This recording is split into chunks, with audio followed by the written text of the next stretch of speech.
Bersama saya Aida Nayan dalam rentasan berita edisi 1005 dan antara paparan utama. 1MDB dikendali seperti kedai kopi Cina. PAS, memang parti suka memfitnah ke?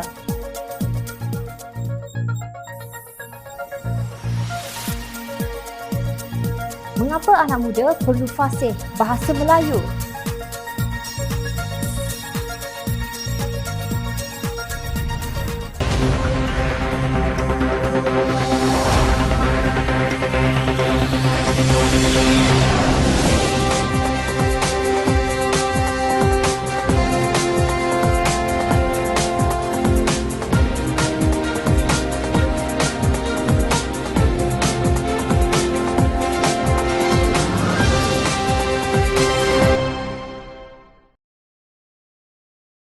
Assalamualaikum dan salam sejahtera. Syarikat pelaburan milik kerajaan One Malaysia Development Berhad 1MDB dikendalikan seperti kedai kopi Cina. Puncanya Lau Tejo atau Jolo yang didakwa alter ego Datuk Seri Najib Razak, kata Ketua Pendakwaan Datuk Seri Gopal Sri Ram di Mahkamah Tinggi hari ini. Menurut beliau, mereka bertindak mengikut arahan Jolo yang merupakan alter ego atau imej cermin tertuduh iaitu Najib dan kedua-duanya bertindak saling bekerjasama. Beliau juga mengingatkan Peguam Pembelaan Wan Aizuddin bahawa saksi ke-10 pendakwaan Muhammad Hazim Abdul Rahman bukanlah orang yang dibicarakan tetapi Najib yang dituduh menyalahgunakan lebih 2 bilion ringgit dana 1MDB. Sri Ram menggesa mereka bertanyakan soalan yang relevan kepada saksi. Tetapi Wan Aizuddin berkata, salah urus, kecuaian dari segi operasi 1MDB dilakukan oleh Jolo yang menjadikan Najib sebagai mangsa. Demikian hujah Peguam Najib, sementara di luar mahkamah, bekas Perdana Menteri itu mencanangkan dongeng kononnya beliau difitnah oleh Kerajaan Pakatan Harapan. Semuanya angkara orang lain sehingga Gopal Sri Ram pun Najib ketepikan sebagai Ketua Pendakwa Raya. Namun dalam cubaan untuk membuang Sri Ram ini, Najib dan peguamnya Datuk Seri Muhammad Syafiee Abdullah gagal untuk mengenepikan Datuk Seri Gopal Sri Ram sebagai timbalan pendakwa raya kanan dalam perbicaraan kes masing-masing. Keputusan tersebut dibuat oleh panel 3 Hakim Mahkamah Rayuan yang diketuai oleh Datuk Yaakob Mat Sam bersama Datuk Lee Heng Cheong dan Datuk Cik Muhammad Ruzima Ghazali dengan berkata ia adalah keputusan sebulat suara. Kami tidak ragu-ragu Sri Ram lebih layak dan sesuai untuk dilantik sebagai timbalan pendakwa raya kanan. Kami berpendapat Mahkamah Tinggi tidak silap dalam menolak permohonan semakan kehakiman perayu. Kami tolak kedua-dua rayuan itu. Kami sahkan keputusan perintah Mahkamah Tinggi, kata Yaakob semasa prosiding dalam talian yang dibuat melalui aplikasi Zoom lapor The Malaysian Insight. Syafiee mewakilkan Najib manakala Peguam Harvinderjit Singh yang mewakili Syafiee merayu terhadap keputusan Mahkamah Tinggi menolak permohonan semakan kehakiman mereka untuk melucutkan kelayakan Sri Ram. Terdahulu pada 28 Ogos 2020, Mahkamah Tinggi Kuala Lumpur memutuskan pelantikan Sri Ram sebagai sah. Permohonan semakan kehakiman untuk melucutkan kelayakan Sri Ram sebagai timbalan pendakwa raya kanan dalam kes berkaitan 1MDB dibuat Najib pada Disember 2018. Syafiee juga memfailkan semakan kehakiman bagi menggugurkan Sri Ram daripada perbicaraan pengubahan wang haram berjumlah 9.5 juta ringgit. Mereka mencabar kesahihan pelantikan Sri Ram mengetahui pasukan pendakwaan dalam semua perbicaraan mereka. Oleh kerana permohonan ini ditolak, maka kes masih dikendalikan oleh Sri Ram. Memang biasa, lawyer kriminal buat macam-macam permohonan sama ada untuk delay bicara atau try luck, kata Peguam Dr. Zulkarnain Luqman ketika dihubungi Jom Channel. Ditanya mengenai dakwaan Najib bahawa semua tuduhan tersebut adalah sengaja dicipta oleh Pakatan Harapan, beliau berkata sukar bagi Najib untuk menafikannya. Sudah beratus juta dolar kerajaan Amerika Syarikat membayar balik kepada Malaysia, tegasnya. Pada 14 April 2020, Perdana Menteri Tan Sri Mahyadin Mat Yassin mengumumkan bahawa sebanyak 300 juta US dollar atau 1.3 bilion ringgit daripada dana 1MDB telah dipulangkan kepada Malaysia oleh kerajaan Amerika Syarikat. Beliau berkata jumlah itu merupakan dana diperoleh semula hasil daripada penyitaan aset berkaitan 1MDB di bawah inisiatif pemulihan aset kleptokrasi oleh Jabatan Keadilan DOJ Amerika Syarikat. Pada 30 Oktober 2019, penjenayah dikehendaki Malaysia, Jolo, telah mencapai penyelesaian dengan DOJ berkenaan beberapa tuntutan pelucutan hak yang telah difailkan oleh jabatan itu ke atas aset-aset yang telah dibeli Jolo menggunakan dana 1MDB. Jumlah 300 juta US dollar ini merangkumi beberapa aset yang telah dilucut hak dan dijual serta juga aset berkaitan 1MDB yang telah disita dan diserahkan kembali oleh individu tertentu berkait dengan Jolo, katanya seperti dipetik bernama. Mahyadin berkata pemulangan 300 juta US dollar itu bermakna dana 1MDB yang telah dikembalikan kepada Malaysia sama ada dalam bentuk hasil proses penjualan ataupun aset secara keseluruhannya kini berjumlah 620 juta US dollar iaitu 2.38 bilion ringgit. Beliau berkata proses untuk menjual baki aset yang disita daripada Jolo masih diteruskan atas keputusan penghakiman DOJ. Mujurlah Kerajaan Pakatan Harapan memenangi pilihan raya umum ke-14. Dapat juga dana yang diselewengkan dari 1MDB dikembalikan ke Malaysia atas usaha Kerajaan Pakatan Harapan. Sebab itu juga negara kita ketika pentadbiran Barisan Nasional digelar kleptokrasi terburuk oleh Peguam Negara Amerika Jeff Sessions. Beliau berkata demikian dalam ucapannya di The Federalist Society's 2017 National Lawyers Convention di Washington, Amerika Syarikat pada 17 November 2017, lapor Reuters. Takkan kita nak kembali pada zaman itu? Fikir-fikirkanlah, jadilah pengundi yang bijak. Minggu ini keluar dua berita berhubung fitnah oleh pemimpin PAS terhadap pemimpin amanah. Entah kenapa pemimpin PAS amat gemar membuat cerita fitnah terhadap amanah.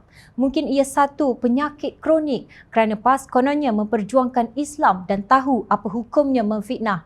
Kes pertama Muhammad Sabu lawan Roslan Shahir. Presiden Amanah Muhammad Sabu berkata beliau sedia memaafkan Ketua Penerangan PAS Selangor Roslan Shahir yang memohon maaf berhubung penerbitan satu artikel bertajuk Husam PAN Parti Diktator yang disiarkan di Harakah Daily pada 14 September 2020. Saya sedia memaafkan saudara Roslan dengan rakan-rakan di sebelah sana. Kasihan juga depa ni. Ramai yang kena saman, ramai yang terpaksa minta maaf selepas membuat fitnah. Lebih tidak manis apabila golongan agama yang melakukannya. Abang Mat bergelumang dalam politik sudah lebih 40 tahun. Terbiasa dan kental dengan serangan politik. Masuk ISA, kena tahan polis pun dah biasa. Haters kalau nak kata pun, elok berfikir banyak kali. Jangan sampai kena minta maaf. Semoga Allah ampuni dosa-dosa kita semua, kata Muhammad menerusi hantaran di Facebooknya. Roslan dalam permohonan maafnya pada 7 November antara lain berkata, saya dengan seikhlas hati ingin memohon maaf kepada YB Muhammad bin Sabu sekiranya artikel tersebut mengguris perasaan dan atau mengaibkan nama baik YB Muhammad bin Sabu. Saya juga telah meminta pihak Harakah Daily untuk menarik balik penyiaran artikel tersebut sekiranya masih disiarkan dan supaya tidak lagi mengguna pakai dan membuat rujukan pada artikel tersebut di masa hadapan. Kes kedua, Mahfuz Omar lawan Muhammad Sanusi Mat Nor. Bagi kes kedua ini, nasib Muhammad Sanusi tidak sebaik Roslan Shahir. Mahkamah Tinggi Kuala Lumpur memerintahkan Menteri Besar Kedah, Datuk Seri Muhammad Sanusi Mat Nor membayar ganti rugi RM50,000 kepada Ahli Parlimen Pokok Sera, Datuk Mahfuz Omar kerana kenyataan fitnah melalui hantaran Facebook 2 tahun yang lalu. Pesuruhjaya Kehakiman Datuk Muhammad Arif Imran Arifin mengeluarkan perintah itu selepas membenarkan saman fitnah yang dikemukakan Mahfuz terhadap Muhammad Sanusi. Mahkamah juga memerintahkan Muhammad Sanusi menulis permohonan maaf kepada Mahfuz di laman Facebook miliknya dalam tempoh 14 hari. Beliau juga diperintahkan membayar kos tindakan guaman kepada Mahfuz berjumlah RM15,000 menurut Peguam Nur Azmi Zakaria yang mewakili naib Presiden Amanah itu. Oleh kerana beliau seorang Menteri Besar, rasanya tak perlu menghulurkan tin Milo untuk mengutip derma daripada Walaun Marhin bagi membayar saman Mahfuz. Pemimpin PAS seolah-olah sengaja mencari fitnah seperti sudah kecanduan dengannya. Sebelum ini pada 22 September lalu, Mahkamah Rayuan Sebulat Suara menolak rayuan Masri Cik Yusof terhadap keputusan Hakim Mahkamah Tinggi Kota Baru Datuk Ahmad Bacik bertarikh 26 Jun 2018 yang telah membenarkan saman dan tuntutan Datuk Husam Musa susulan satu tulisan berunsur fitnah di Facebook. Masri melalui akaun Facebook miliknya pada 27 Oktober 2015 menyiarkan gambar dan tulisan yang menuduh Husam secara salah memberikan kepada sebuah syarikat tanah seluas 414.37 hektar. Ketika itu, Masri adalah ahli jawatankuasa PAS kawasan Ketereh dan anggota Dewan Ulama PAS Kelantan. Masri juga adalah seorang guru agama di sebuah sekolah agama di Kelantan. Menurut Peguam Muhammad Faiz, jumlah ganti rugi telah ditaksir Mahkamah Tinggi Kota Baru pada 10 Februari 2021 lalu adalah sebanyak RM150,000 dengan kos rayuan RM15,000. Kos ini jauh lebih besar daripada yang ditanggung oleh Muhammad Sanusi. Malangnya, kelakuan buruk pemimpin PAS ini ditiru oleh pengamal media parti itu. Pada 29 September lalu, wartawan Harakah Aziz Muda terpaksa meminta maaf daripada Datuk Seri Dr. Mujahid Yusof berhubung artikel fitnahnya yang bertajuk Sajat, Mujahid dan Kerajaan PH patut disalahkan yang disiarkan di Harakah Daily pada 7 Februari 2020 dan keterlanjuran Sajat, kesilapan Mujahid dan Kerajaan PH di Akhbar Harakah versi cetak bertarikh 10 Februari 2020 hingga 13 Februari 2020 edisi Isnin bilangan ke 2522. Selepas siri kekalahan saman fitnah, apakah tindakan pemimpin PAS? Mereka akan melipat gandakan serangan terhadap Pakatan Harapan. Pada 7 November lalu, Ketua Penerangan PAS Pusat Kamaruzaman Muhammad berkata, hampir kesemua keluaran Harakah dipastikan mempunyai isu yang berkaitan dengan Pulau Pinang. Kerana kita mahu menjadikan isu di Pulau Pinang sebagai tumpuan untuk menonjolkan kelemahan PH dalam mentadbir, kita tidak meminggirkan Pulau Pinang, bahkan menjadi tumpuan untuk timbulkan segala kelemahan PH yang berlaku, katanya lapor Harakah Daily. Mengulas mengenainya, Pengarah Komunikasi Amanah Melaka, Jamzuri Ardani, menasihatkan pemimpin PAS supaya beringat agar tidak dikenakan tindakan undang-undang oleh pihak yang dijadikan isu.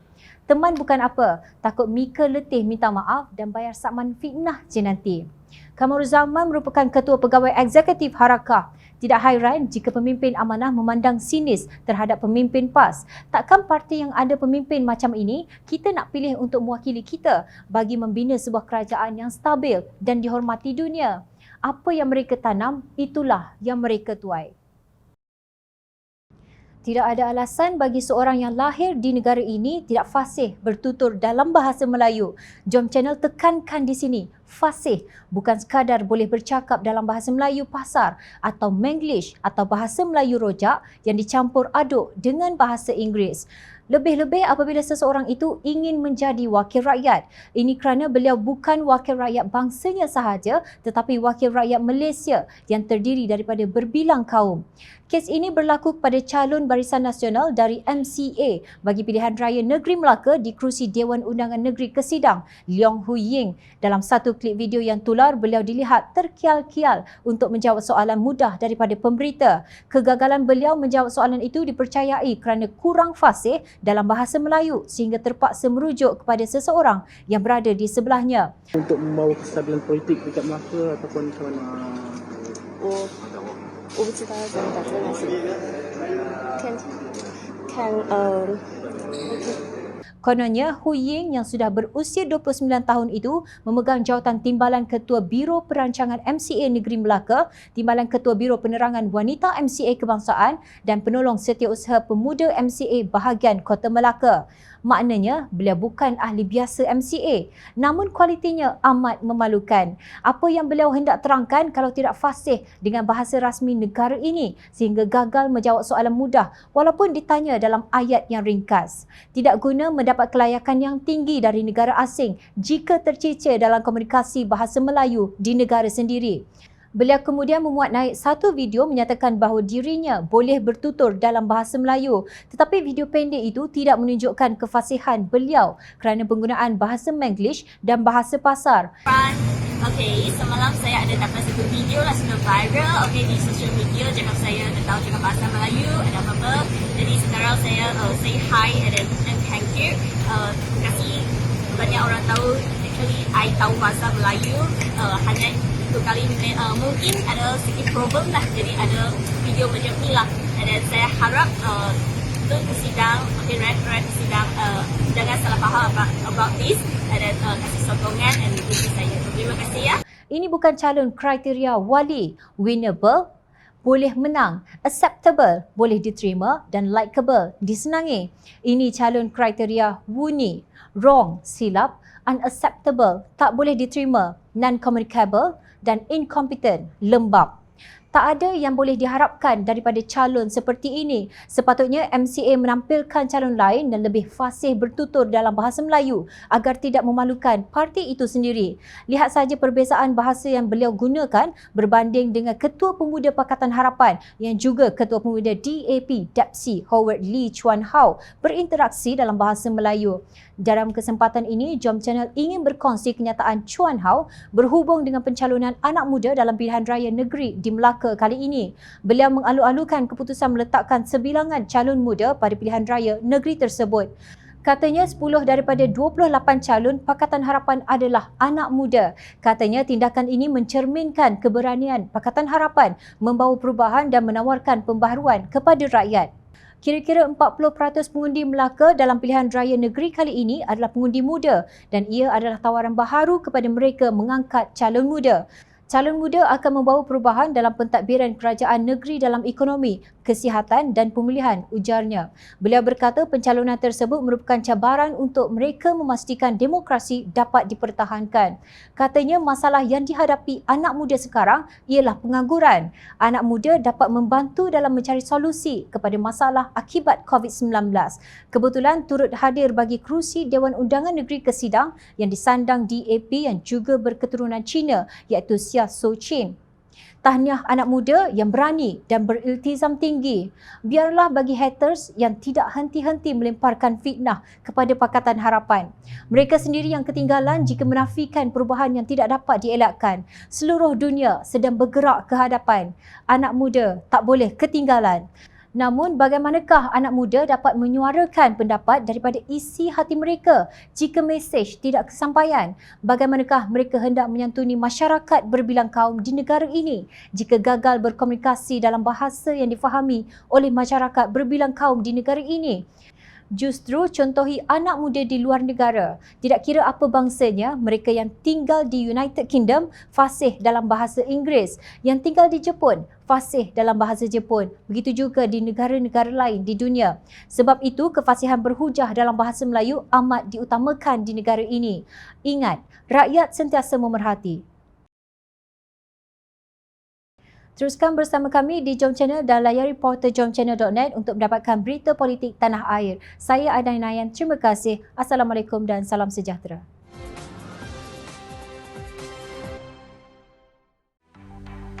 Mencari maklumat dan berita politik yang bebas, kupasan yang tepat, panas. Dapatkannya secara eksklusif hanya di Jom Channel. Komitmen kami, rentasan berita Isnin hingga Jumaat. Berbicara dan isu semasa, kami garapkan secara langsung. Panel-panel berkaliber dan profesional. Interaktif, pandangan anda kami raikan. Jangan lupa bersama kami di setiap hujung minggu dalam edisi khas mingguan. Jom Channel, moving forward, sharing a new experience.